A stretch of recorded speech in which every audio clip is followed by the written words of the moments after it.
Bar Group, raising the bar in real estate. Your Lake Highlands, Lakewood, Preston Hollow pros. You can find them at thebargroup.com. Unparalleled customer service for your real estate needs. The Bar Group.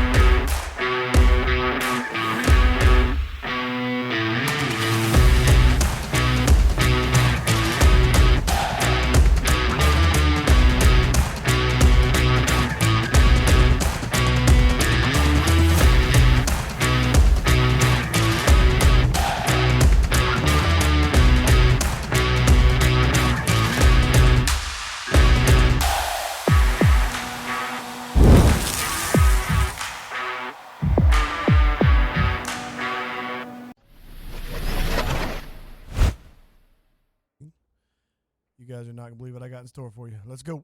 Coming through.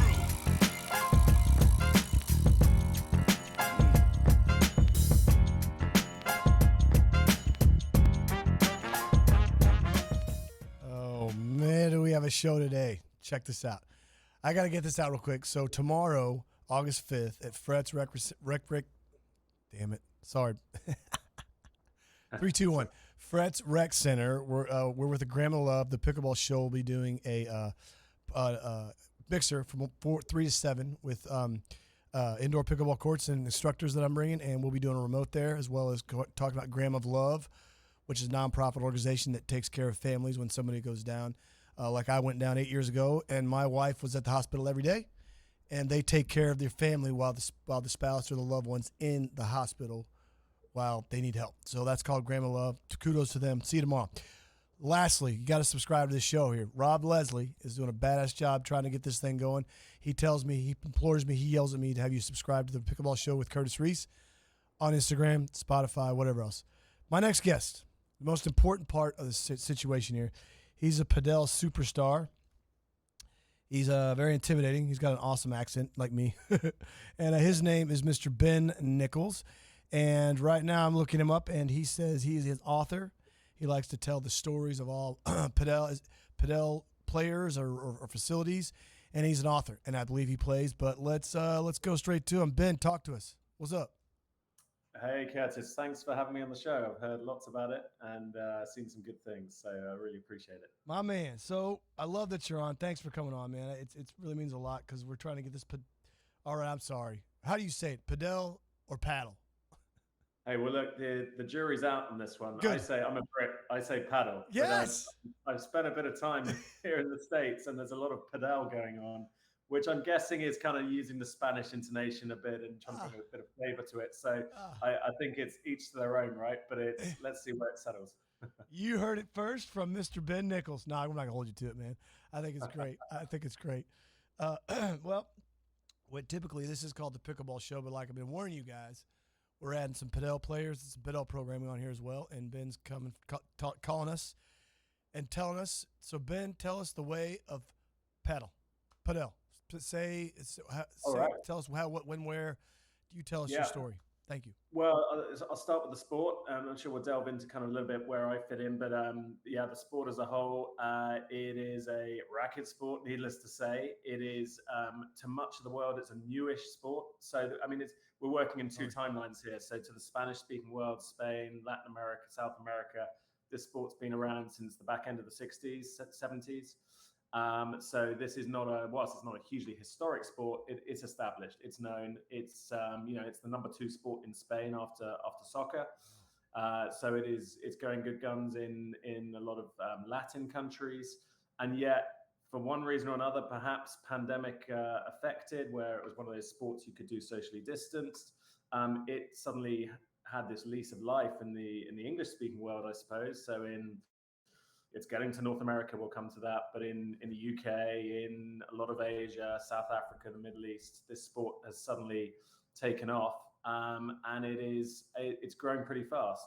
So you've got kind of this two-speed sport. Like I say, in the Spanish-speaking world, it's been around. There's a lot of learnings for other countries to take from how it's worked well in those countries. Yeah. And in terms of what the sport is, it's in a court, which many of you would have seen is kind of a bit of a glass mix with caging, an AstroTurf sort of base, a net. Has a look of a tennis court, but it's in enclosed walls. It's about a third the size of a tennis court. And so you're playing forehands and backhands, etc., but you're playing it off the wall. So it's a bit of a mix between squash, tennis. It messes with your instincts. It's a lot of fun, very dynamic. Usually played as doubles. You can play singles, but that's kind of 1% of it. I love that. Are you in the 1%? I'm not. Yeah, well, look, I played in one singles court actually back at home in the UK. This guy said, "Oh, I've got a paddle court. Come by as you do." And I went along. It was a singles court, and it was pouring rain. It was typical British conditions. It was miserable. And we played, and it's a bit different. It's a game built for doubles in my view. It's fun, it's sociable, it's dynamic. So that's how you want to play it. Can you play off the side or just the back wall? How does that work? When you you can play off the side. So really? I mean, essentially, the best way to think of it is when you're hitting the ball, you want it to hit the ground the other side before it hits the wall. If you hit it full toss against the wall or cage on the other side, that's out. So you've got to get it to hit the ground. And then it can go off the wall, off the back, etc. And there's various kind of nuances and details. I won't kind of go into blow by blow. No, you can do what you want. Say what you want, man. Yeah, there's essentially the ball's got to bounce, right? It's got to bounce once, but then again, you can play it. It can't you just can't smack it to the wall and win the point, right? No, you can't. Unlike squash, it's got to bounce there. But look, obviously, if someone's hitting the ball to your side of the net and it's going to go full toss and hit the wall, leave it because that'll be out. So look, your aim is to get the ball bouncing the other side. It's you can play it off the walls. It's kind of a very cat and mouse game, I call it. It's it's not a power play. It's people do smash it, but there's different shots like a bandeja, which is where it's a sort of slower smash. It's all a bit kind of crafty of how you want to play it and speed it up, slow it down. It's a thinker's game, I'd say. Wow. So when I was at T-Bar M for about 2 years, they had a couple Padel courts there, and I watched them play, and I was just fascinated by it. I mean, and like I said, we had the Agratelli brothers on a few months back, and you're the second pro author. You're Padel stud, what you are, and so you're the second one to come on. So that's great. I mean, we have pros listen, we have players listen. And I'm glad so whatever you want to say. I mean, is it a game of angles? Is scoring's the same as tennis, right? 15, 30, 40. Is it? Do you play ad? Correct. Exactly. And you serve underarm. Okay. So the ball's got to bounce in that service box at the front. And it, without looking at a paddle court in front of us right now, but it's you've got to get the serve so it doesn't hit the cage part after the bounce on the side. That's the one kind of permutation of so you have to toss it up, or is there, like in pickleball, you can't toss it up. You have to drop it. How do you do it in Padel? Yeah, you got to drop it, hit it into the diagonally opposite service box. Yeah, it's like tennis. Okay. But it's got to when it bounces, it's got to go beyond the cage part on the left. So, wow. So we can get into that with a screen in front of us, but hey, well, we'll have you back on, man. I hope. So I don't want you back on, but you'll come back on. But that's cool. So you just kind of fell in it during the pandemic. And is it bigger? And you said it's big in Spain. Do you have a lot of courts in England or Europe where you live?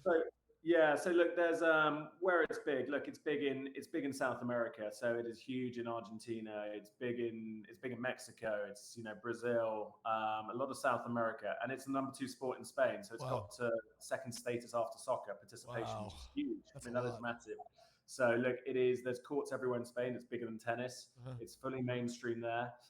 It's made its way in different waves across. So it's in Scandinavia. It's pretty big. So it's got really big in Sweden. There's been a little bit of a boom and bust where they built too many courts during the pandemic. Got a bit too excited, and now there's demand. So look, there's lessons for us all. But it's big in Scandinavia. It's starting to reach. It's big in Italy.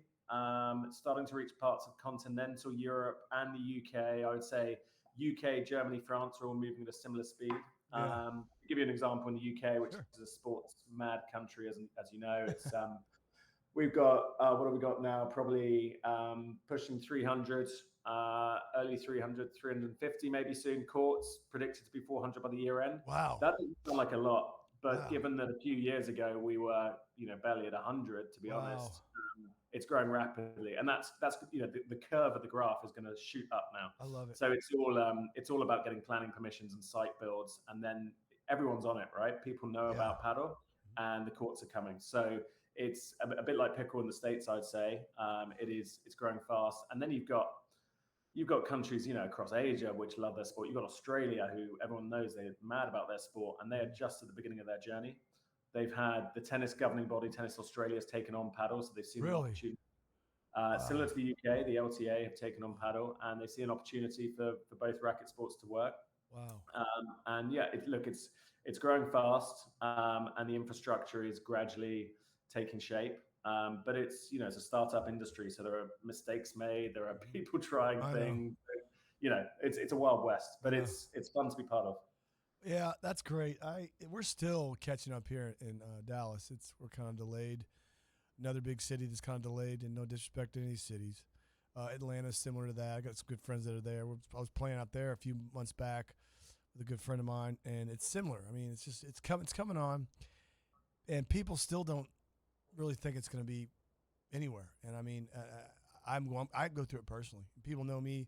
They know what I've had a lot more downs than ups with regards to my pickleball journey. It started in 2018, but I keep driving, and that's the reason why you drew my attention. I could tell you get it, and you want it, and you have a passion for it, and I'm just glad that you're doing it, because you know what? When people tell me I can't do something, right. I got a feeling you're like that too.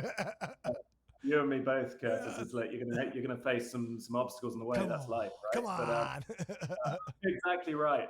Why the hell not, man? So that's awesome. So is there a paddle?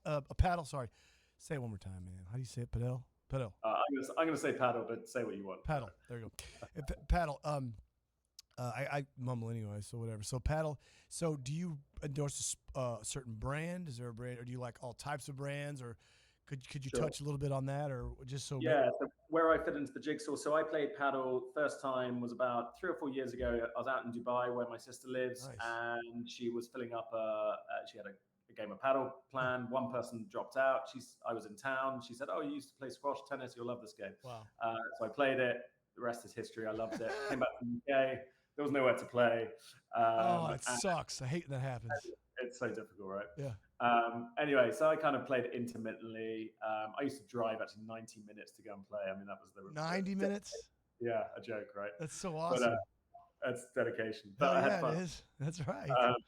Yeah, and so that was that. And then last year, so I've worked in sports PR and communications for pushing almost 20 years. And then last year I was doing a contract. I did some work for the LTA, the tennis governing body, part of it in communications. One of my remits was to look after PR for the British paddle team. Nice. I was out in Dubai at the World Championships. And during last year, it was almost kind of like a calling. Everywhere I turned, I faced people who were playing paddle, talking about paddle. It was just kind of like, I was like, I need to work in this sport. You're like, I'm home. No, exactly. I'm home. So look, I kind of faced one of those moments. I thought I needed to set something up here, and I saw a gap in the market to set up a communications marketing agency essentially for the sport. And I thought, look, this can be international. So this can be focused on the UK. It can be focused on the US as the sport picks up. South Africa, Australia, all the kind of English-speaking world where the game is now moving. Wow. And yeah, in terms of what we do, it is to work with clubs who need marketing and awareness building to get memberships and get people on the courts. Yes. It's to work with players to build their profiles at the competitive level, tours and leagues. We did some work with the Pro Padel League this year. So it's kind of pro level. And then there's the brands, right? The rackets, the clothing. How do we put them on the map? Through social media, through media placements. What's big over there? Sorry to interrupt, but what's for idiots like me? What's a good paddle brand? What is there? Because in tennis the market's Wilson or I think Babolat or Head, and in pickleball it's kind of toss up. I just signed with Head Pen, but they just gave me a player contract. But I like their stuff, but at the same time, what was there something that's big? Yeah. In Europe, or is there a big brand? Yeah, sure. Look, there's a mix going on. So you've got your traditional tennis brands who are moving into paddle. Yeah. It's a move, right? It's like it's a growing sport, and they've got a great stature. The Wilsons, the Heads, etc. in tennis, decades long. So absolutely, they're in a good place to kind of diversify, I suppose would be the word. Yes. So you've got traditional tennis brands doing it, but and people recognize those brands. So obviously they're going to pick up a lot of sales and success. But then you've got, the pure paddle brands who've been, knocking at it for years. What are some names there? What are some names? You've got, you've got like a Knox paddle. You've got Bull paddle, for example. Right. You've got, so Racky and I play with, it's great fun. And they've got a real kind of selling point is they're called Cork. Cool. So you got to look these guys up. So a guy called Max Evans, former rugby player who now lives in Portugal and obviously mad about paddle, set up this. He's all over Instagram with his brand. It's fantastic what he's doing. And they are, most of the paddle bats are made out of similar material, but he makes them out of Portuguese cork. Wow. And he personalizes them. So I got one in the mail, which is very kind of him, with my company branding on. I want one. No, I'm kidding. Yeah, come on. Well, there you go. We'll set you up. Good. Look, so it's personalized. It looks good. Look, I don't know if the pro players would say it's best in class or not. I'm not the best place to judge, but it is a great looking bat. It's fun. And that's what it's all about. So look, stuff like that, I think it has a place where it's a bit different, right? Yep. And there's nothing, there's nothing that you can say. Again, people, we're not telling you what you can and can't do. It's all objective. It's just fun. So, you're not being nailed to a brand. If you are, then we'll just delete those people. You're doing fine. So don't think that's, I want to know, because that's one of the reasons I chose to bring this onto our show here. And it's our show because it's not my show. It's our show because you're on it. You took time to deal with me. So that's what's awesome. That's cool. So, well, you said you like doubles, and is there mixed? I'm sure there's mixed, right? Is there mixed, or is it just it's perfect. It lends itself so well to modern sport. Kind of it's for men and for women. It's mixed. It's there needs to be more mixed, if I'm honest, at the pro level. I think I've heard that. A lot of sports is like, okay, well, but paddle perfect, mixed doubles, why not, right? That's right. That is great from my side. I think great for marketing because it's for everyone. And it involves everyone. Everyone feels included. Yeah, for sure. And it's very much doubles. It's virtually everyone will play the game as doubles. That makes it, and because of the proximity of the court compared to a tennis court or something, it is it's intimate. There's a lot of banter and fun. It's social. It's even when you play a bad point, it's fun because there's been so much going on in that point, good and bad. You're just kind of like going through this experience. It's not like dead points in tennis where it just flies by. So there are other social sports other than pickleball. I mean, I think I've seen those Padel guys play because the T-Bar has cups and stuff like that. That when I was there, that they have invite people in to play, which was awesome. So say I walked on a paddle court. Sorry. What are like one or two rules you would tell me right off the bat? Like pickleball, obviously you only get one serve, and yet first two balls have to bounce. That's what I basically tell people. But if I walked on a court, what's something you'd want me to know about paddle? Sorry. Yeah, well, 100% know about that bounce. So if someone is hitting the ball towards you and it's going to go full toss off the wall, leave it because that'll be out. So you got to take those judgments. Let it off bounce, and you got to turn around and react. Yeah. Oh shit, I couldn't do that. That's like and I suppose another point is like one of the first times I played paddle, I played tennis and squash. So I sort of walked on and thought, I'll nail this, right? Yeah. No. Like it's your instincts. It's like, okay, well maybe the coordination, the racket skills you've got to a level, but the instincts. So I would be in squash. I played heavily on the volley. I did a lot of volleying. Didn't let it hit the wall much. So on the paddle court, I was going in and I was trying to, someone hit it towards me. And I'll be wanting to step in and volley it. And then the real paddle players will be saying, no, Ben, like, let that bat, it's going to bounce, hit the back wall. So then I would be running back towards the back wall and saying, no, you want to run forward because it's going to bounce and come back from there. Okay, yes. Yeah. I don't know why the hell they were doing that. I'm like, what the fuck are they doing over there, man? You're all over the place. And then you go and play squash and you're completely... I've never done that. I got to have a squash player on, so you got to give me some cool. That's the other thing. Send me some cool people think that'll fit on here that's in squash or paddle. I'd love to have them on. That's Yeah, so look, interesting. that's a couple of things there. Another thing is kind of a real paddle thing, which you'd never pick up just from being a tennis, squash, or another rackets players. Is this kind of offense, defense waves moving together as the two.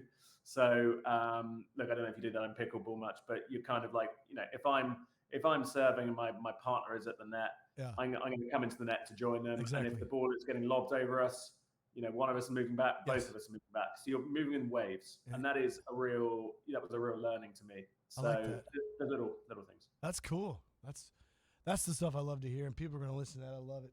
Those are great points. All right, so as right now, do you have a favorite paddle story that I mean, a place you've played, a person you've met, or just a good memory you have of the sport so far? What's your favorite memory? Favorite memories so far? Wow. Well, look, from a work point of view, it's all been huge fun because we're working with clients in whether they're clubs, brands, rackets, players, you name it. But what we're also doing is we're kind of burdening the carrying the educational cost of growing the profile of the sport. Yeah. So whilst we're doing it for someone, we're doing it for the first time, perhaps in a publication they haven't printed about paddle before. So we're doing two jobs at once. No one pays us for the profile of the sport, but it's every time we're pitching to a new newspaper or an outlet, it's the first time. So on the day job, every time we're doing something, we're coming up with a creative idea. How can we get this in the mainstream TV news? How can we make this relevant to X or Y audience? So there is that to think about. I think look, I mean, the fun side of paddle, I think, is actually getting on court with other athletes. There you go. So I've been in a few events where you've got athletes from other sports, be they, we call them football players, you guys call them soccer. Yeah. But look, getting them on court, they've got big profiles, big social media followings. We know they're good at their practice sport, but you're going to take them to the woodshed. But seeing them, play a paddle, but look, they're half decent athletes. But seeing them pick up this other sport, that's fun to see, I would say. Because actually, from my point of view, that's great marketing because they're known profiles. From another point of view, everyone's having fun because they are recognizable people and top of their game in another field. So you've got different dynamics. I'm enjoying that. I'm enjoying seeing like people crossing over professions to have a go at this sport because it's all new and it's a melting pot, and no one should have egos that are saying they're the best at this because most people are trying it for the first time and are pretty new to it. So I think it is. Long answer to your question. I don't think there's one particular story that has jumped out. I mean, there'll be many mini ones, but I think it's the overall sort of Wild West nature that we're doing this for the first time, that we should all be writing a book. Amen. And one day this will be funny to look back on. Amen, man. I love it. God. Yeah. We're like brothers. We don't even know each other. We never met each other until now, but he's got the same passion I got. It's good to have. So he just loved getting people on the court, man. That's why when I first started, people would be on the fence, and this is no joke. That's why I say, come on, let's just pickle. That's why I'd say it. It's not I didn't build a thing that I ever have a show around it like this awesome thing I have here to have you on. I just love talking about it, and I think it's great. And you're right. I love it that you love having people come in and cross-contaminate sports, but overall they get to walk on the paddle court with you, and you just love it. That's very good. That's refreshing to know. I think, and the point on that is the cross-contamination. I think it's also, like, to people of a certain age, I'm not going to guess your age, Curtis, but, you, I, many others, I'm right? 49, bro. I'm old. Who'd have guessed it? Come on. But look, I think for most of us of a certain age and above, like, we've not had a new sport in our life. We've had the traditional sports. Exactly. Yeah, that's right. 100+ years, some of these sports, right? And so we've grown up with them, and they've got baggage and history, good and bad. and you've got a sport like pickleball, you've got a sport like paddle, and we're the artists, without making that sound egotistical, we're the artists of like trying to paint this picture of this new thing, right? So it's a fun journey. I've certainly not had that experience before in what I've done, so it's fun. Well, listen, you're gonna have to come back on, man, because there's too much I want to ask you. Okay, so this is part one with Ben Nichols. We're gonna have part two. So what we'll do now is we'll skip to the chase and we'll go to the fun stuff here. It's called In the Kitchen. Oh shit, I can't call it that. What do you call what should I call it? I call it the way of the paddle. The way of the paddle. That's what I'll call this. What's a part of the court that's unique, kind of like the kitchen or the no volley zone on the paddle court? What can I call it? I'm trying to think of a name. There is a kind of phrase that gets bandied about a bit called "in the fridge," which is in the fridge. yeah, which I think is there you go. I've probably been in the fridge without knowing it when I've been on call. It's kind of when you getting frozen out, right? Oh, okay. There it is, in the fridge. All right, this is Ben Nichols, author extraordinaire, paddle lover, and amazing player. And anyway, we're gonna go in the kitchen here. So this is where in the fridge. So right now, one of my favorite bands. I've seen them live. I was cranking this up on the way in. It's Tenacious D. You ever heard of Tenacious D?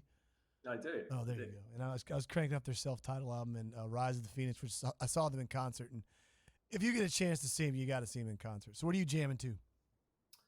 These days, I mix between putting on the old tunes for nostalgia and tuning back into the 90s. What year's that? Like the 2000s?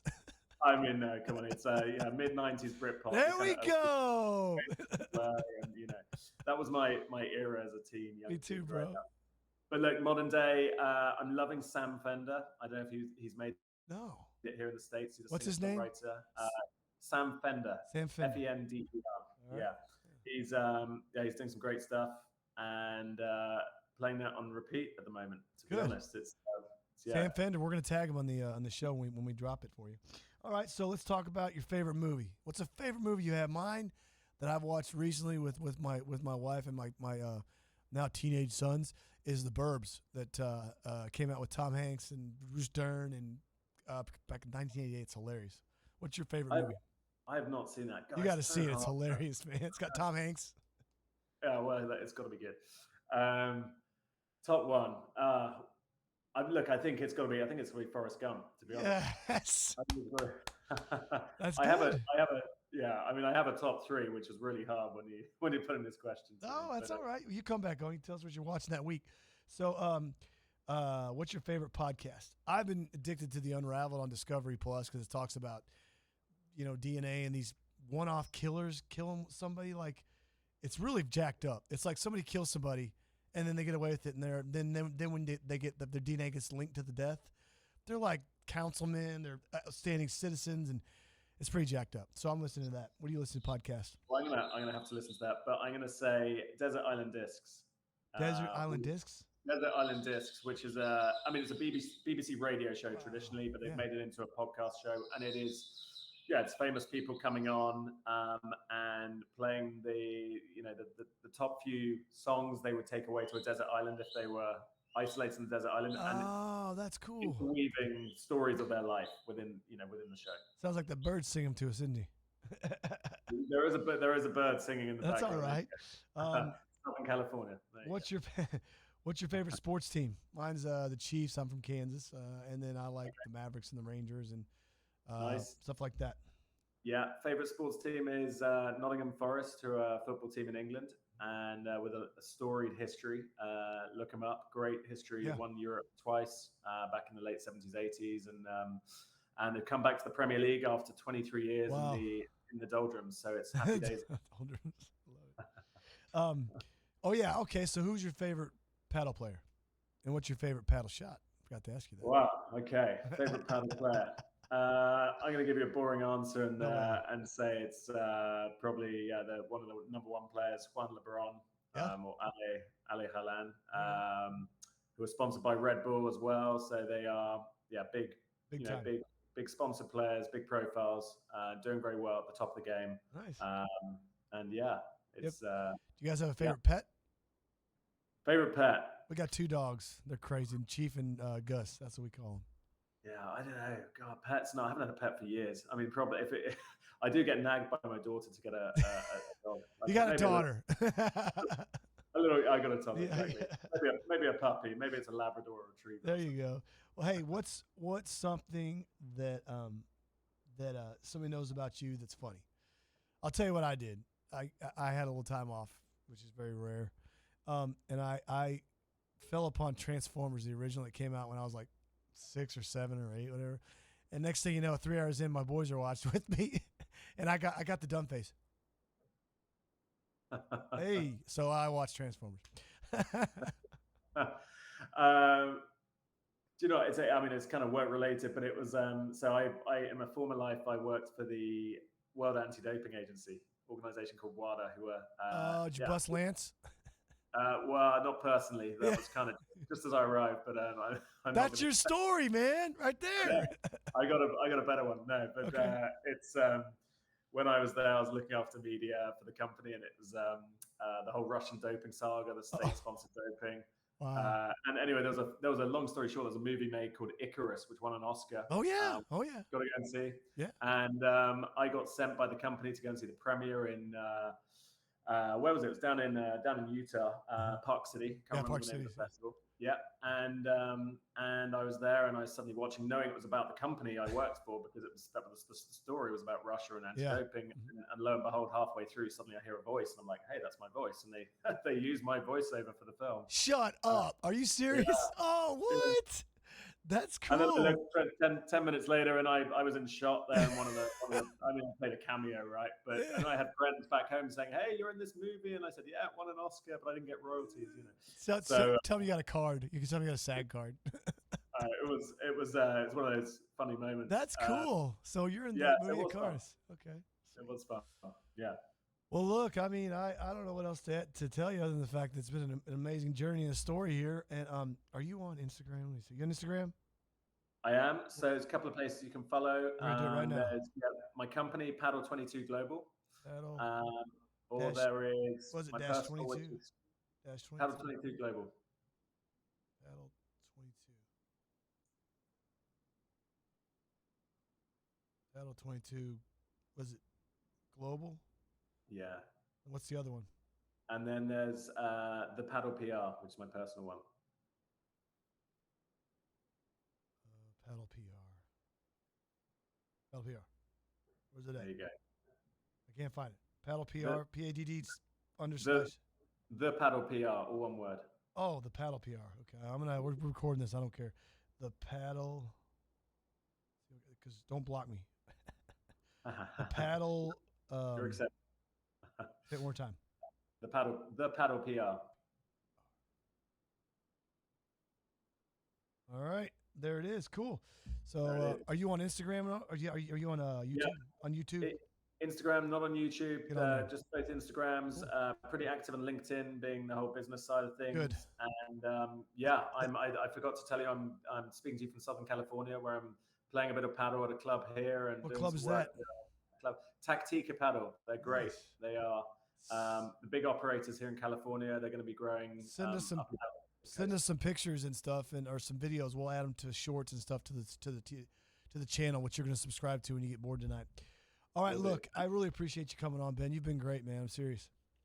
Yeah, it's been a lot of fun, and I'm. How can people reach you real quick? How can people reach you if they want to get in touch with you about? Yeah, sure. So get in touch.